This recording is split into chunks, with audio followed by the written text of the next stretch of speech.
you want to go beyond the rink and into the dressing room, there's only one place to be.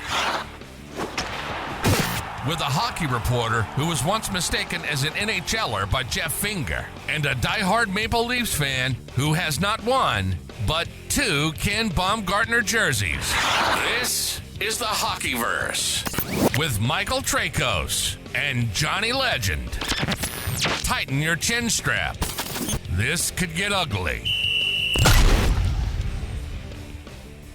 I don't know where to start.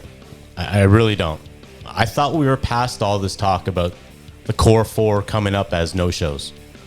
I thought when the Leafs beat the Lightning in round 1 in a series that saw Matthews, Marner, Nylander, and Tavares finally show up, Toronto had finally exercised their demons and gotten over the hump.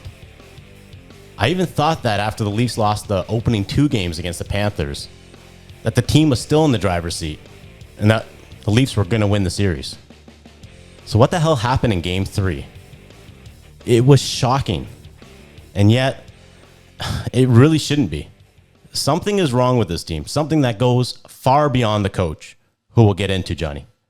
Or Ilya Samsonov getting hurt. Or Justin Hall being on the ice and unable to play defense. There's a lack of will. There's a lack of fight. There's a lack of passion. I'm going to go down the list. Desire, heart. The Leafs are down 0-3. That's all that matters. And they're still in this, and yet it still feels like it's over. Heck, the players are already looking like they've packed things in or are preparing for the summer. That summer, by the way, is going to get ugly. You know, Kyle Dubas has earned the right to come back in my mind. But everyone else, from Matthews to Marner to Nylander to Tavares, their future is up for debate. If it were up to me, 1 or 2 of those guys would be gone. After all, how is it that in a must-win game, that the best Leafs were named Kampf and Lafferty, not Matthews or Marner? How is it that the 40 million 4 is now the scoreless 4 in this series? And how is it that the Leafs, who couldn't have had an easier path to the final, are blowing this big time? We'll get into that and much, much more in an angry edition of the HockeyVerse. You just found the world's latest and greatest hockey, sports, and entertainment podcast. This is the HockeyVerse. On today's episode, we recap the Leafs' Game 3 loss to the Panthers and look ahead to what the summer holds for a team that hasn't learned a goddamn thing. We're also joined by North American Central Scouting Mark Seidel, who preps us for the NHL Draft Lottery and why so many teams are tanking for Connor Bedard this year. By the way, check out our show notes for timestamps, and if you want to fast forward to your favorite part. Also, if you want to be on a future episode, email your question to heyhockeyverse.com. Hey, McDonald's, you got an application for Sheldon Keefe? Because I think he's going to need it once the summer comes. Oh, boy. Yep. Oh, boy, Johnny. I think there's going to be a guy asking you if you want fries with that. I feel like a fool because I went on radio, I went on the podcast, I went on this podcast saying, the Leafs are down 0-2, but I feel optimistic. I think this team is right where they want them. They outplayed the Panthers in Game 1. They outplayed the Panthers in Game 2.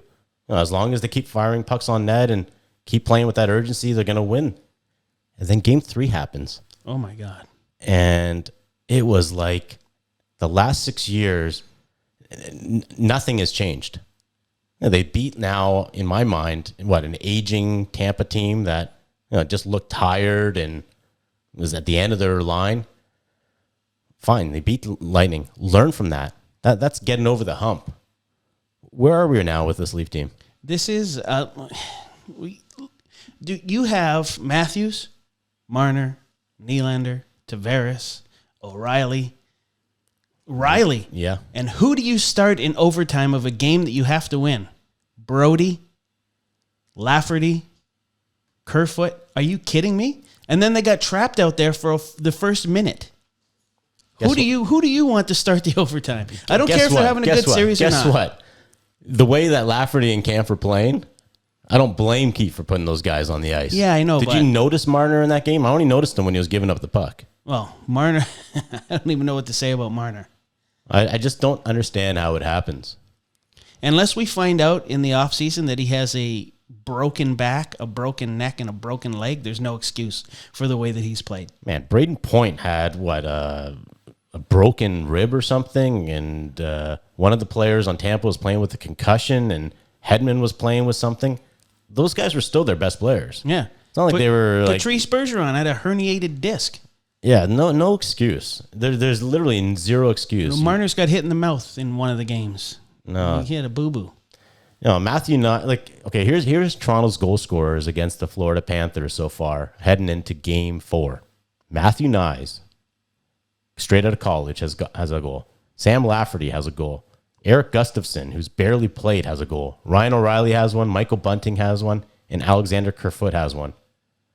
And that's it. Who are you missing on that list? Everybody else that's you supposed to be on that list. Money. A lot of money there, Johnny. It just doesn't make any sense. It's baffling. But why? I don't get it. Are they just... I don't get it. Now, here's the thing I don't get. Say what you want about these guys, but you watch Auston Matthews and you see what he does in the regular season. You saw what he did against the Lightning, and go down the list. Marner, Nylander, Tavares. These guys are great players. And you should be able to win with these guys. I just don't understand how you put these guys together in a playoff atmosphere and you don't get the best out of them. And I don't know if it's coaching. I don't know if it's just a chemistry. The fit isn't there.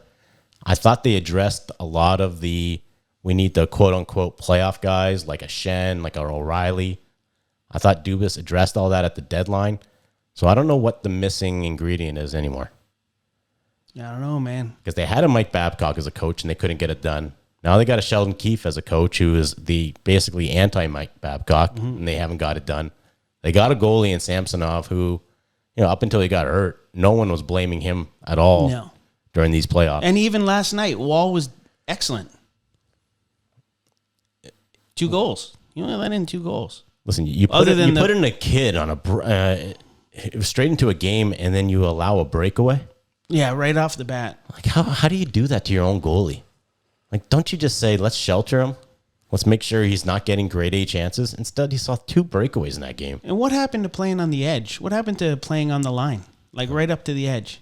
What happened to the Wayne train? I thought he was going in the game yesterday. Well, yeah, that was very good psychological trick by Keefe putting him out for the pregame skate and a couple line rushes and then not putting him in. Give me a break. Yeah, you know what? I would have had Wayne Simmons in there instead of the 7D and 11 forwards. Oh, yeah.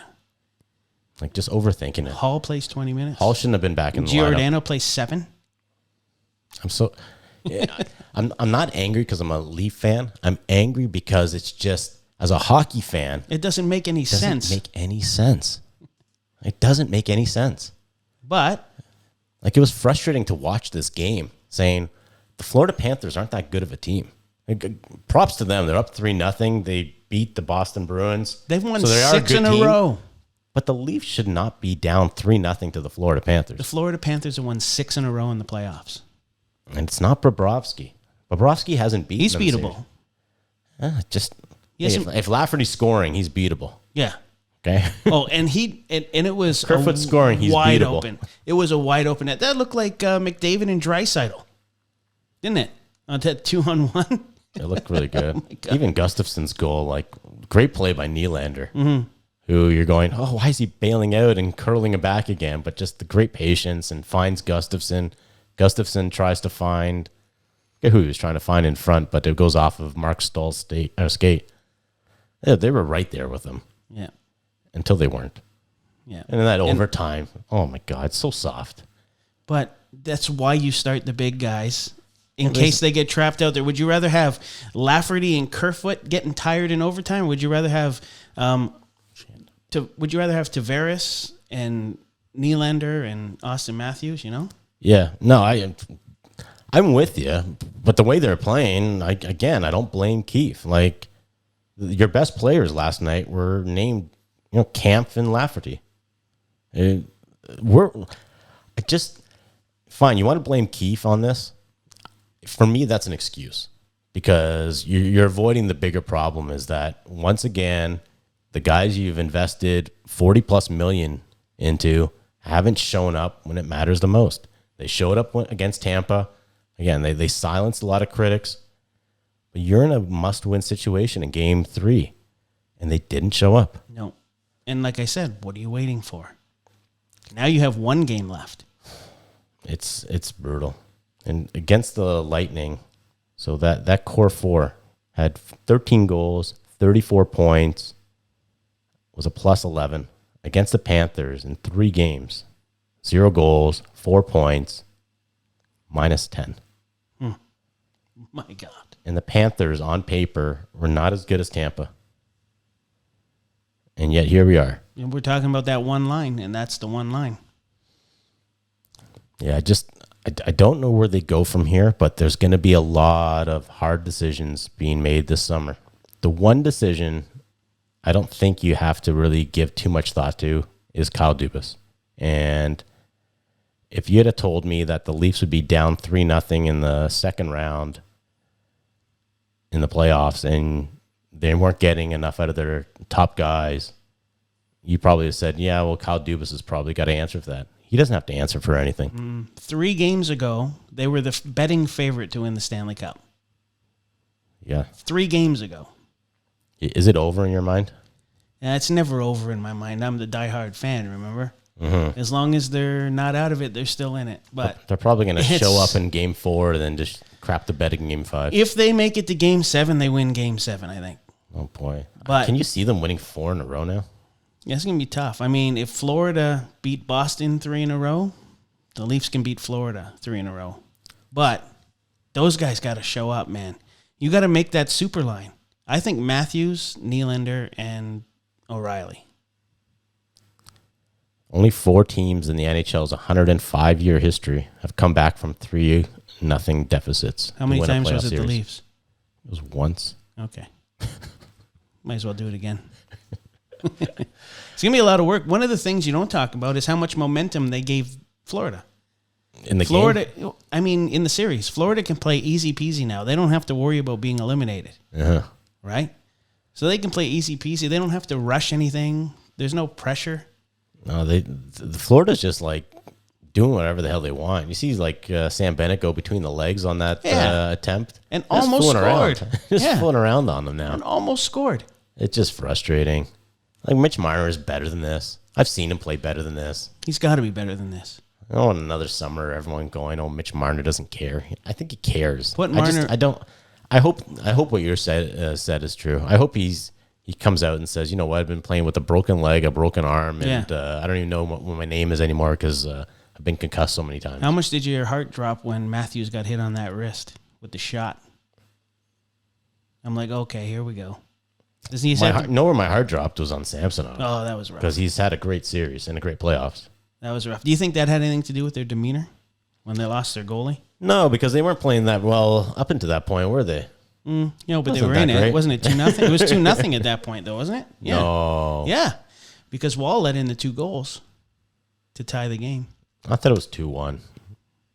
Was it 2-0 for the Leafs at one point? Mm-hmm.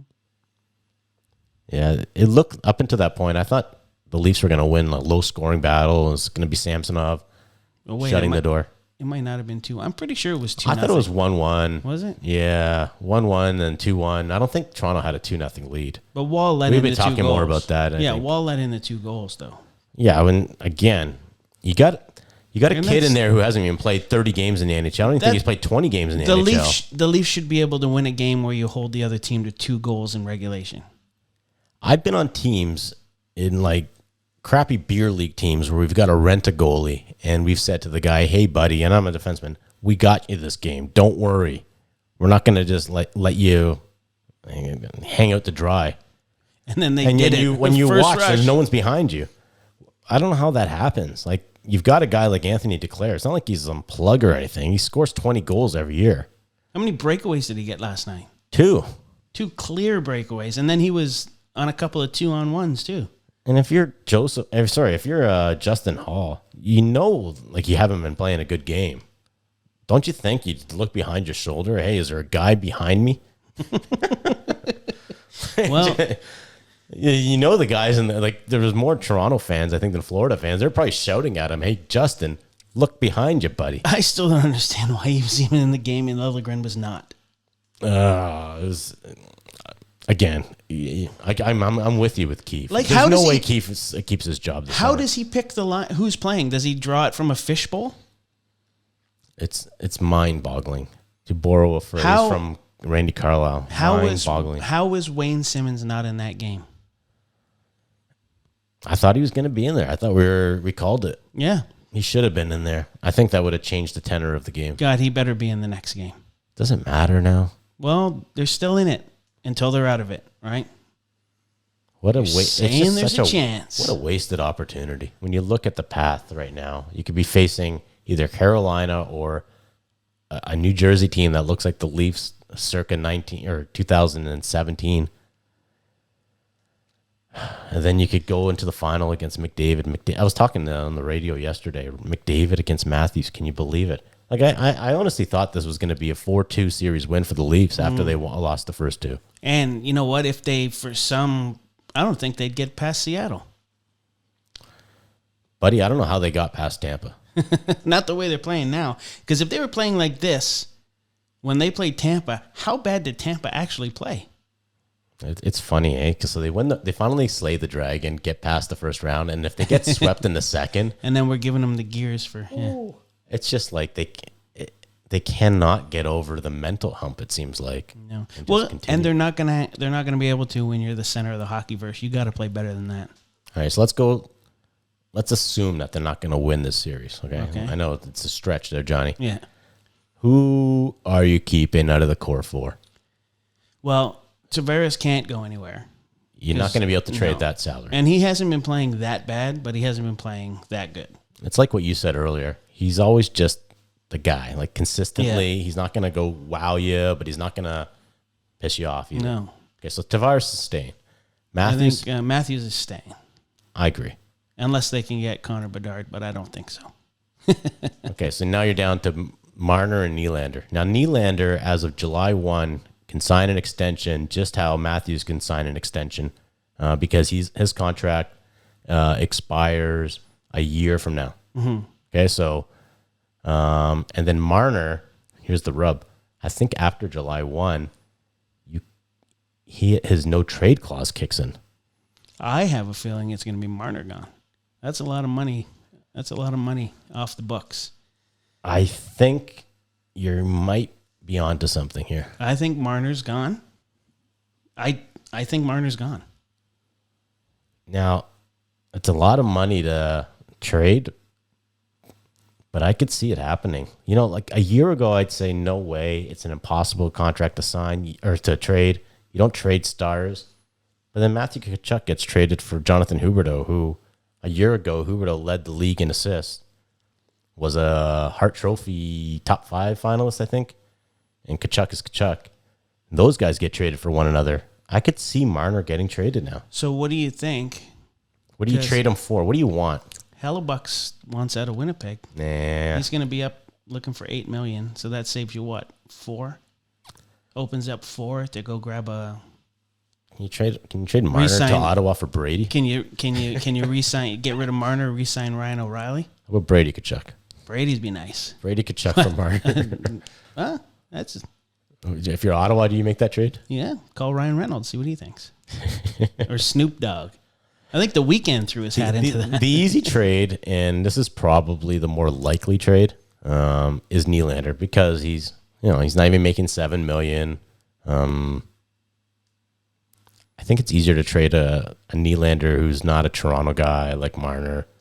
You don't run the risk of. That's the thing. You trade Marner, you run the risk of pissing off Matthews, who says, "You know what? And Tavares is. Are you blaming me and Mitch for the playoffs now?" Mitch, who was 99-point performer, Selke Trophy finalist this year. You run the risk of not being able to re-sign Matthews and him and scooting off to they Arizona, where They kind of used Marner to bring Tavares here. so I think the easy move is Nylander. And every year Nylander is traded by the fans, right? Yeah. I know we've talked about Nylander. I don't think he's been their worst guy this year, No. and especially in the series. Like we talked about the play he makes in Game 3, where he finds Gustafsson. That's the good Nylander. I think he had a good series. So but far. you know why? I think it's because we expect him to vanish for a bit. Yeah. Right? We don't Game expect 3, I think he was their best forward. We don't expect those guys to vanish. Yeah, but being the best forward out of that, You can't come back with the same core, though. You cannot come back. And I said that last year, you can't come back with the same core, and they did. And, maybe I was proven wrong because I thought, they responded in a great way. I think Kyle did a great job again at the deadline. Ryan O'Reilly, Luke Shen, Lafferty. Who else did he get at the deadline? Chari. All these guys have been just outstanding. Did you say McCabe? McCabe has been not my favorite defenseman. No, he was probably the worst defenseman last night. Yeah, And that's saying Brody, a lot. That's saying a lot when you're playing with Justin Hall. Brody's all of a sudden looking really soft these days. I don't know what's going on with him. But Nylander, that contract, I'd almost be inclined to say, you know what? Keep him around because that's good value, at least for another year. We'll see. I think there is a reckoning coming. They still need, Samsonov's been good, but they still need a game-stealing goalie. Right? They need Hellebuck's. They don't need it.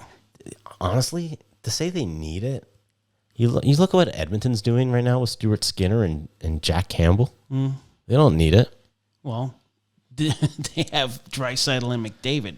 I know, and isn't that supposed to be Matthews and Marner? It's supposed to be the premium version of Matthews and Marner, I guess. If you go down the list and you've got McDavid, Draisaitl, Hyman, Evander Kane, and the Ryan Nugent-Hopkins, and you stacked up that against Marner, Matthews, Tavares, Nylander, and O'Reilly, they almost balance each other out. In the playoffs. You give the edge now, obviously, to Edmonton, but on paper, it's a bit of a wash. Something doesn't look right with O'Reilly either. No. He's not as fast. He's not. He had a tough game. Yeah. Looks like he's hurting. But, he's a smart player. Did you see that one play? Passed it back? Yeah, they were hemmed in their own zone. It looked like they're in a lot of trouble, and then he's just got the wherewithal to kind of just shovel it into Wall's pads. Well, I put it on Twitter. I said, how many muffins is Marner going to backhand in front of his own net? Yeah, Come on. He should not be getting the puck out of the corner. No, it's game management, man. It's just brutal. So, we got a couple days now between games 3 and 4. It just feels like it's just. Bleh. I'm not even. At least I'm ready with Edmonton. I think Edmonton's going to win the cup still. I'm not even looking forward to the next game. No. My kid plays baseball that night. I might even just I might just see the highlights. Just watch Leafs in 30 or whatever. I remember before I was telling one of the coaches, I'm not going to be available. The Leafs are playing. Now I'm going to be like, you know what? I think I'd rather watch my son play baseball. If you want to watch the game, take the night off. Oh. Hey, let's get into, what is it? Tweets from the Half-Twits? Yeah. So we got a lot of, you even got some stuff in this week, eh? Wow. You got tagged on this whole Matthew Knies concussion talk and how. And I don't even know what I said wrong. You didn't. Unfortunately, I tagged you in it. Oh, what did we say wrong? Well, we had Mike Zeisberger on, and I thought we were making some good points, saying this guy's straight out of college, and he's getting, destroyed by Sam Bennett and Matthew Tkachuk, and gets concussed. And I think we said, for the good of Matthew Knies, even if he gets healthy, just let him rest, man, and call him up next year. Yeah, but it wasn't because he was playing bad. It's just because he wasn't paying attention. Hey, you go from college to the NHL, it's a huge jump. Yeah. And you go from college to the NHL playoffs, round 2. There's a big difference between a 19-year-old kid that weighs 185 pounds hitting you as compared to a grown man with man muscle that's been hardened by. People forget that the playoffs are not regular season. No. Well, the Leafs forgot that in Game 1 in the first series, and apparently the first 3 games of this series. So this one, they call me Carl. X-Ray Spec says, he's talking about Matthew Knies. So Matthew Knies' off-season training should be with the edge and figuring out how to counter a choke slam. Makes sense. It should be, man. He got rock bottomed. It should be. So Cluey, what does he say? Beliefs. Beliefs? Yeah, it's like so Michael Traikos, gonna Michael Traikos. If you don't know what that means, It's gonna be an it's gonna be an effing idiot your whole life. That's not even correct. All right, and here's one. I got a lot of flack for this one. So on Toronto being in the driver's seat, despite losing games 1 and 2, the road guy says, "You are easily the stupidest person involved in commenting on NHL hockey." Well, got another one here. Want me to read it or you got her? I got this one. So this is Ryan Cowley, the Cowley kid, at Michael Traikos on or on your acid and hallucinating from a Leafs fan. You know what's funny? You talk about that. I got a buddy who's a Boston fan, and he's all over the place saying about how Leaf fans are awful quiet now. I said, yeah, we're still busy watching hockey. Oh. Yeah. Well, what's the worst rivalry in your mind for the Leafs? Like, what's a team that kind of, is it Boston? Boston, Toronto? Is that when you get into it with fans? For me, it's Vancouver. Vancouver? Yeah, Vancouver's a tough one. Ottawa used to be a rough one. Yeah. Back in the day. Right now, it's any team out west. It's like Vancouver or Edmonton. Well, I always hear it from those fans. Even when I was touring and we did a lot of out west, yeah, they just don't like Toronto. Yeah, they don't like Toronto, the city, the place. Never mind the teams that are in it. They just don't like the place. And it's a totally different atmosphere when you go out west as compared to Toronto. How it was described to me by a hockey fan out west, and I've got a lot of like really friendly reporters out there, is that you watch Sportsnet and you're watching Sportsnet from Vancouver. It's basically like you're watching Sportsnet Toronto or TSN Toronto, because top of the highlight package, it's Leafs. All on the radio and panel discussions, Leaf, right? You're watching the play-by-play, and it feels like Cuthbert and Craig Simpson, or just Leaf like reporter or play-by-play guys. That's how they hear it. You probably don't even recognize it because you're just like, yeah, I want to hear Leaf. So that's of course it's good. But if you're in Vancouver and you're a Canucks fan, you're not getting a whole lot of Canucks type coverage from the national media. Yeah. Because it's the center of the HockeyVerse. We keep saying this, people. What a great name we picked. Yeah, it's great. And what a great intro. I love that intro, by the way. I don't know if people understand the whole Jeff Finger Actually, comment. why don't you tell the story? Because I don't even know the story. So Jeff Finger's first year. Yeah. He comes to Toronto, and it's like the first day of training camp and medicals and all that. And I'm just hanging around, as a reporter. And most of the reporters are like, they look like me now. So like they're balding and overweight, and they look like reporters. This is like my maybe third or fourth year on the beat. And he came up to me. He's like, "Hey, how'd your medicals go? You still got to do the VO2 max?" I'm like, "No, I'm here to interview you." He's like, "Oh, really?" Dude. And the funny thing is, he looked at me like I was a reporter. Or sorry, I was a player. I looked at Jeff Finger like he was a reporter. It would have been the best if you were the comedian. I would have been like, man, when he put the other finger in, oh God, and just watch his face drop. You just say, check that? I thought they were going to use Vaseline. Hey, wait a minute. He had both hands on my shoulders. Watch, and good on Jeff Finger. He made a lot of money basically because someone thought he was Kurt Sauer, and they signed him. You saw him in those summer skates, and all the players come in early and they informally practice. He looks so out of place against even Marlies that year. I remember when that signing came in the news, and we're like, "Oh, who's Jeff Finger? We got that much? He must be good." Well, the whole story is that I think it was Uncle Cliffy was the GM then, and he was watching Colorado, and he was really impressed with the defenseman, but he was impressed with Kurt Sauer and got him confused with Kurt Sauer's defense partner, who was Jeff Finger. Wow. So he gets a Finger to the team, and I think he signed like $4.5 million times 5 or something. Yeah, it was crazy because we thought, wow, he must be good. I never heard of him. Who is this guy? And again, like you could go see the summer skates, and I'm like, this guy's getting walked by like the Marley guy who's never going to get into the NHL. I think he spent most of his time in the Marlies too, didn't he? Made a lot of money, though. Good on him. Yeah. And you know what? He was a great guy to talk to. Even when he got sent down to the Marlies, I remember talking to him, and he's like, "Hey, man, I'm living the dream still." How upset would you be sitting down into the Marlies when you got $4 million in the bank? So Jeff Finger, man, he thought I was an NHLer. There you go. It's a good thing you didn't see a skate. Anyway, let's see if our next guest is better at scouting future NHLers. I got a lot of questions for this guy. Yeah, we got North American Central Scouting's Mark Seidel on. longtime friend of mine. Just in terms of scouts in the business, I put this guy right at the top. I love him. He gives you no BS, and he's not afraid to say he's wrong, which, hey, it's scouting. This isn't an exact science. And he knows everybody. Yeah, we got the draft lottery happening the day that we're doing this, and a lot of talk about Connor Bedard, so we'll get into him with Connor Bedard, and we'll talk to him maybe about some guys who were watching the series and see what he thought of the whole Tkachuk Matthews debate. So let's go right now to the phone. We go live to the phones now, where we've got North American Central Scouting's Mark Seidel to talk about the NHL Draft Lottery. How you doing there, Mark? Good, guys. How you doing? Pretty good. And, this lottery, I think it's fair to say that it's the Connor Bedard sweepstakes, and it's pretty much been that way for the last 2 years.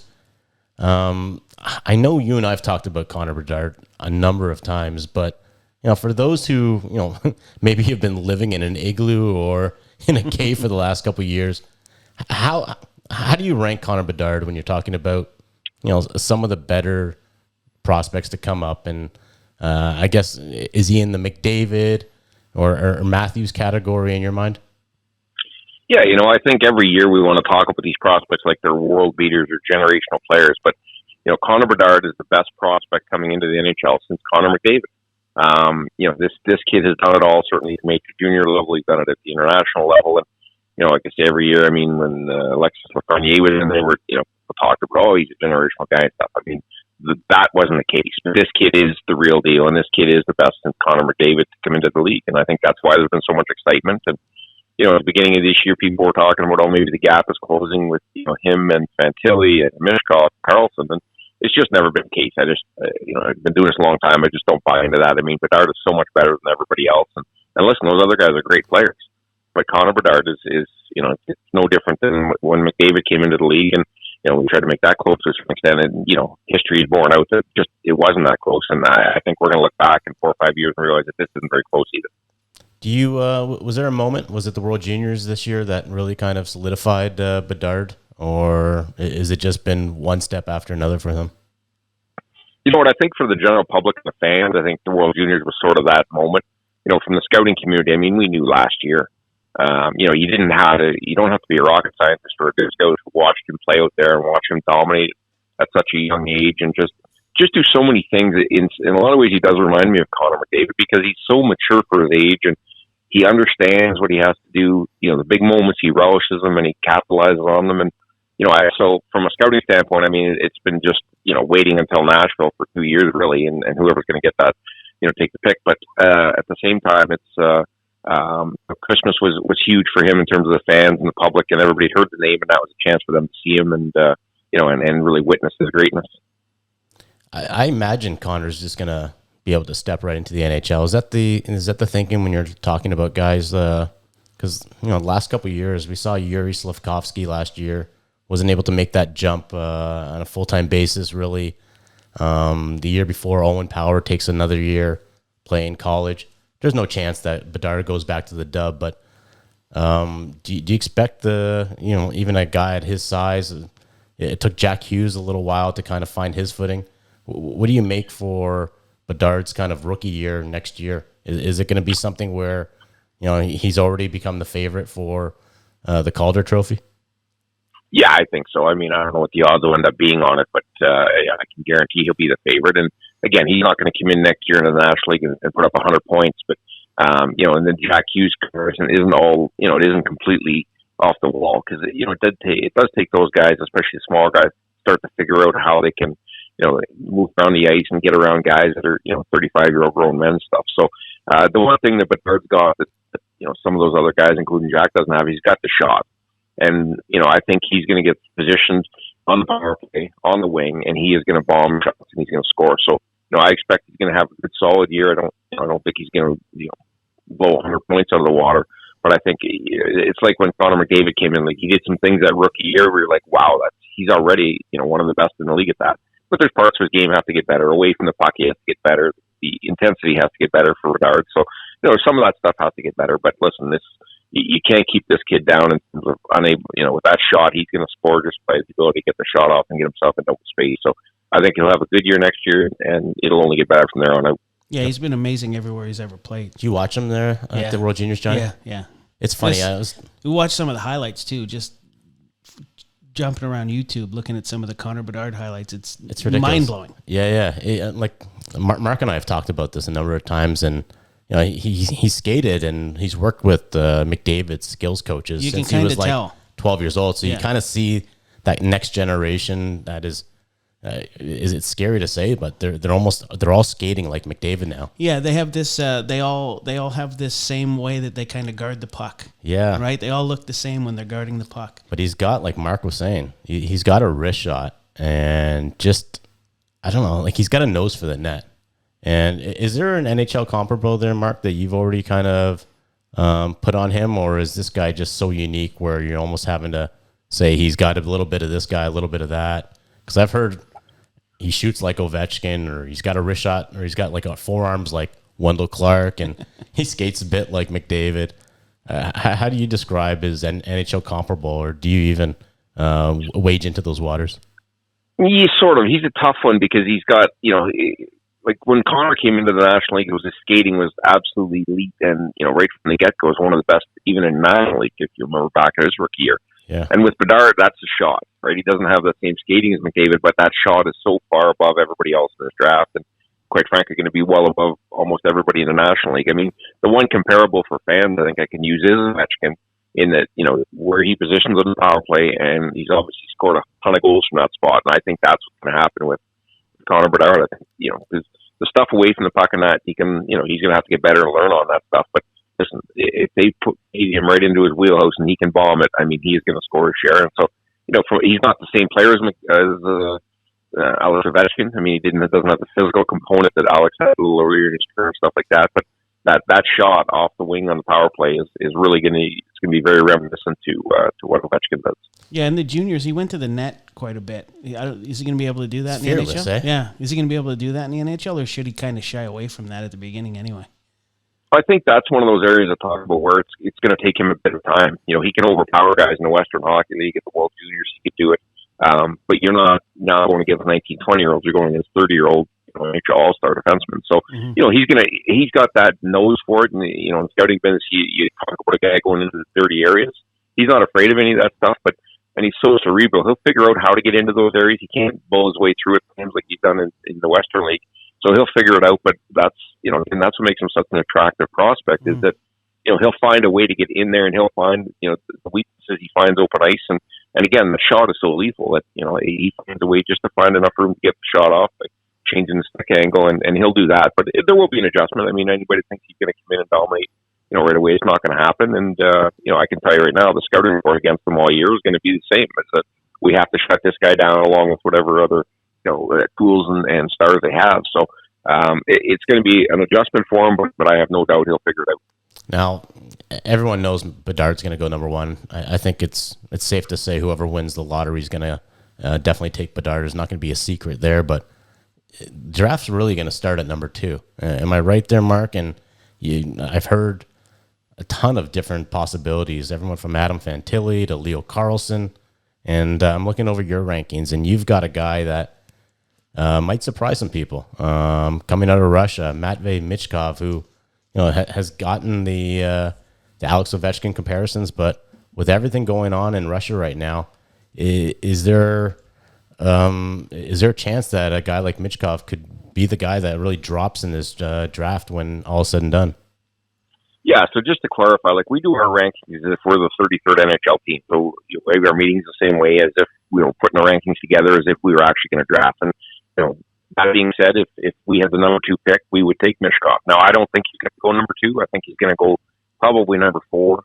And like you say, potential to drop from there because of the Russian situation, because of his contract situation over there. He's not coming over for at least 2 or 3 years. So I think that's going to cause him to drop. But just from a pure upside and ability to impact the game, and then who we think ultimately be the best player, Mishkov's the second best guy. I mean, he's an offensive machine. It's too bad he didn't get to play at the World Juniors, because there would have been a lot of comparisons between Bedard and Michkov. And listen, Bedard's a better player, and I'm not trying to make anybody think it's real close. But compared to Michkov, Carlson, and Fantilli, they're all fantastic players. But for us, Michkov is just an offensive genius. And whoever takes him, it may end up being a Kirill Kaprizov situation where you got to wait, and then Right. 3 years from now, it's like, geez, this is great. So the interesting part of the draft will be, if Fantilli and Carlson go 2-3 at 4, it depends who's there. If the GM is able to, has some security and knows he'll be there in a couple of years, I could see him taking him. I could see a team trading up to get him at that point if the GM, if they decide they want to go another direction. Because, the gap between him and the Smith kid is significant. Again, Smith's had an incredible second half, and he's a very, very good prospect from the U.S. development program. But again, I think Michkov is such that he's just so intriguing, and if an organization's willing to wait and be patient, I think they're going to be rewarded, in much the same way Minnesota was with Kaprizov. You think he's a good trade chip? Who's that? Yeah, that's what I Michkov, mean. Yeah. Like draft him and trade him? Yeah, either that or just trade the pick, right? So if you're picking a 4 and all of a sudden, okay, we don't, like if you see a GM that's on the last year of his deal or near the end, I mean, at the end of the day, people forget that these are humans, and guys look at their contract status, and do I take Michkov knowing he's not here for 3 years? Or do I take Smith, who's has a chance to be here next year for sure? Will be here in 2 years. So that's the kind of thing. And I just think if you get a GM at 4 that doesn't have that security they've established, that they don't want to take Michkov and the risk, I could see somebody trading into that spot who is in that position. So it'll be interesting to see how it plays out. Yeah, I think Tampa did that a number of years where they've had. I think the Vasilevsky year they drafted Vasilevsky and with 1 pick, and then they had another pick in the first round, and you're able to kind of take more chances that way. The thing was with this draft, does it go deeper than the first 5 guys? Like how would you describe the waves here? Like if you're in the first round, we saw a lot of first round picks get traded this year. Is it deep enough where even if you're picking in the teens or in the low 20s, are you getting a quality player? Yeah, or potential at least. Draft. Yeah, like for us, the sort of tiers go the 4. I think Smith is clearly the 5th best prospect in the draft, and then it kind of goes 6 to 13. There can be some mix in there. There's players there that are going to be very, very good NHLers and probable all-stars at some point. But even once you get past 13 into 14, all the way out through the end of the first round, I mean, you've got guys there that have the potential.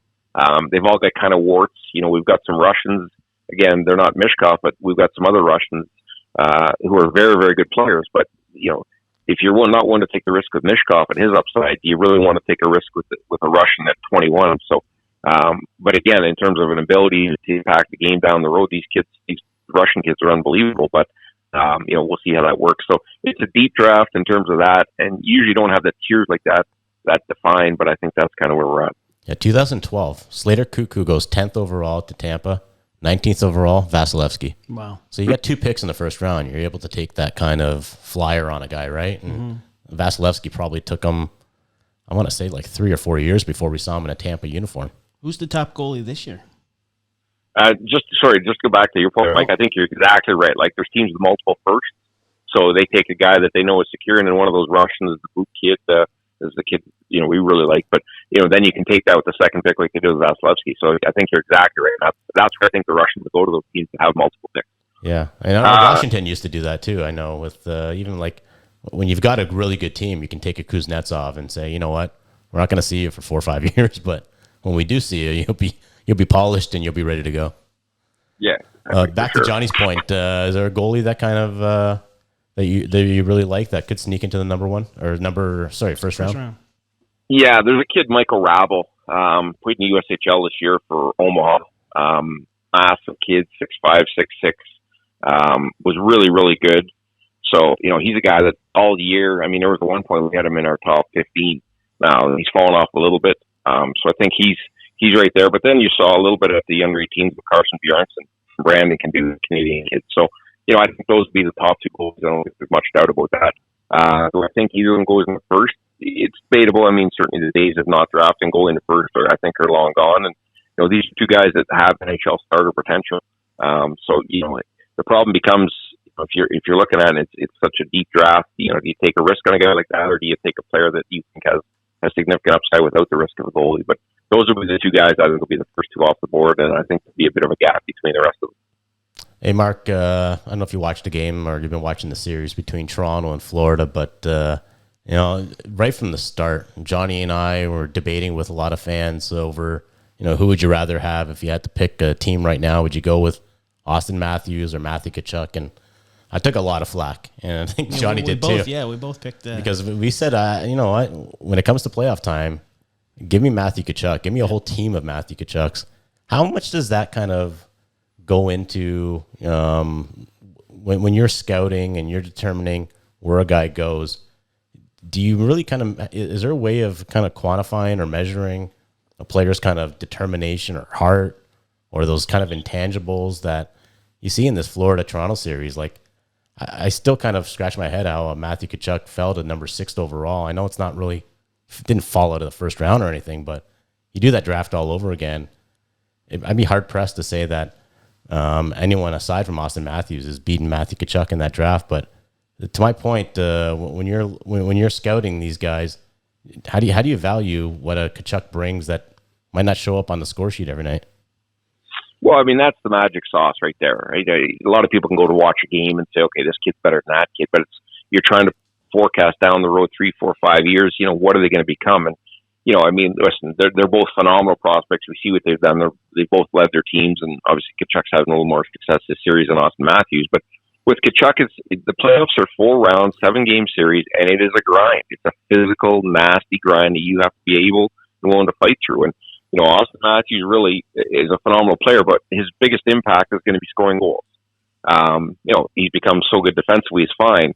But with Matthew Tkachuk, he's going to score goals. He's going to win battles. He's going to get out of your skin. He's going to draw penalties. There's more of it. And, when they're 18, you kind of, Auston is such a nice kid at that point, over in Switzerland and stuff. And there was no doubt about his ability to score. And anybody that wants to go back and say, well, at that point, Toronto was thinking about Tkachuk. They weren't. It wasn't close. But when you are evaluating, you're trying to decide that at the end of the day, as a team, you're trying to win a Stanley Cup, which means you've got to win 4 rounds of 7 games in the playoffs. And a guy like Tkachuk is a guy who, even if he's not scoring, he can contribute so many other ways, and we've seen that in the 2 series so far.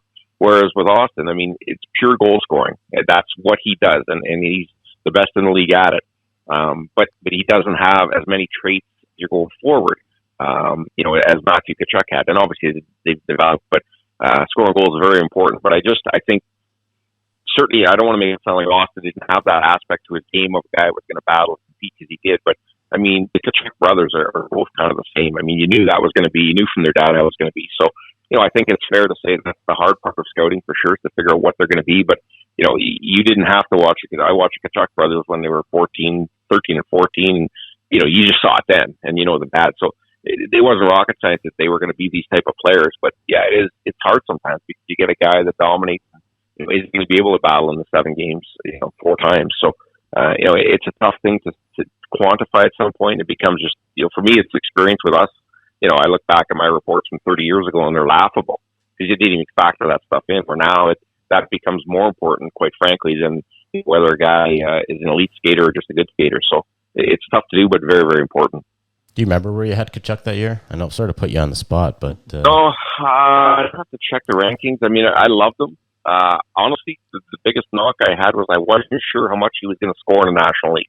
Like off the jam and the grit. And again, obviously purely wrong on that stuff with what he's been able to do. But that was the one thing that I remember that I was, wasn't sure. I mean, he was in London and the dominant program they've had all the time. And I just wasn't sure he had enough elite offensive skills to score a lot. But again, you knew that he was going to be able to be an impact guy in the NHL. So I think if I think back, it's probably 5 because I know Yul Levy went ahead of him, and we didn't like Yul Levy at all, quite frankly.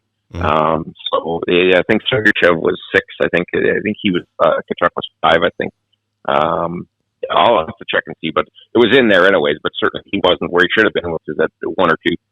Yeah, it's a stacked London team. You had Yul Levy, you had Mitch Marner. Forget who you had ended up going to Arizona in that draft on that team. Was it Christian Dvorak? Dvorak, that's it. It was Christian Dvorak. Yeah. Yeah, exactly. So that's the other thing, when you're playing on a line with Marner and Dvorak and Tkachuk, you're going, okay, well, maybe one of these guys isn't going to work out, or maybe 2 of them don't work out. So you never quite know. Anyway, Mark, it was a pleasure having you on. I always find I learn so many new things when I'm talking to you. So many more questions. Yeah, you know what? I'd love to have you on again because I always get questions from parents, and They asked me, like, how do I know my kid is going to get drafted into the OHL, or how do I know the OHL is good for him or the college route's good for him, and what are scouts actually looking for when they're scouting a game? Because it can be kind of anxiety producing as a player or even as a dad when you see that row of scouts kind of watching their kid at a game and you're going, okay, does he have to wow you with some skills, or does he got to put a guy through the boards? So I'd love to have you on another time and just kind of take some questions from parents and fans on to what actually goes into scouting a kid's game and how to know how to approach that scenario where your kid is starting to get scouted. Yeah, maybe on the draft preview show. Yeah, definitely.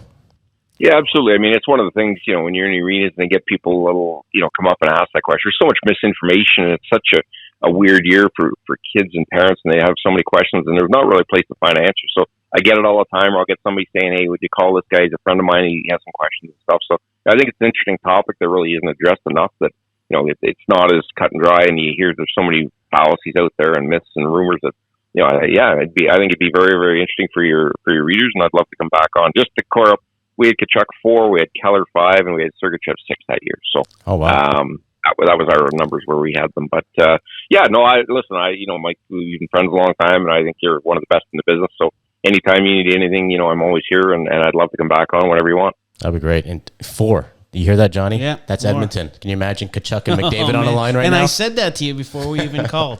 Mark, it's always a pleasure. Check out Mark Seidel's North American Central Scouting. His rankings are among the best, if not the best. Again, for the HockeyVerse, that's Johnny Legend. I'm Michael Traikos, and we'll see you next time at the rink. Thank you for listening to the HockeyVerse. If you enjoyed this show, please share the love by subscribing, leaving us a 5-star rating and review wherever you listen, and by introducing the HockeyVerse to your friends and family. Also, be sure to check out thehockeyverse.com. While you're there, sign up for our newsletter. It's specifically written for you, the diehard fan. From insider news to opinion and analysis, our NHL-focused newsletter will entertain and equip you for the conversations of the day. We thank you for your support, and until next time, this is the HockeyVerse.